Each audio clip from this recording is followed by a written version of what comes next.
के जिला कानपुर देहात से एक हैरानकुन और गैर मामूली रिश्ते का मामला सामने आया है, जिसने सोशल मीडिया पर हलचल मचा दी है। रिपोर्ट्स के मुताबिक एक शख्स पर इल्जाम है कि इसने अपनी बीवी को छोड़कर अपनी सास से मुबैना तौर पर कोर्ट मैरिज कर ली है। इतलात के मुताबिक ये वाकया कानपुर देहात के इलाके अकबरपुर में हुआ, जहां इस शख्स ने अपनी बीवी से रिश्ता खत्म करने के बाद इसकी वालिदा यानी अपनी सास से शादी कर ली।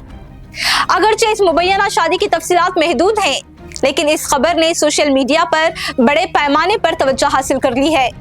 सारिफीन इस पर हैरियत, गुस्से, मज़ाक और तशवीश के मुख्तलिफ रद्द-ए-अमल दे रहे हैं। ये तनाज़ा उस वक्त मजीद बढ़ गया जब इस जोड़े की एक वीडियो सोशल मीडिया पर वायरल हो गई। वायरल वीडियो में दोनों मुबैना तौर पर अपना निकाहनामा या शादी का सर्टिफिकेट दिखाते हुए नजर आते हैं और आवाम से अपने इस रिश्ते को कबूल करने की अपील करते हैं। वो लोगों से अपने इस फैसले के लिए दुआएं और आशीर्वाद भी मांगते दिखाई देते हैं। मजीद रिपोर्ट्स के मुताबिक शादी के बाद सास और दामाद के दरमियान करीबी ताल्लुकात कायम हुए, जिसके बाद यह गैर मामूली फैसला सामने आया।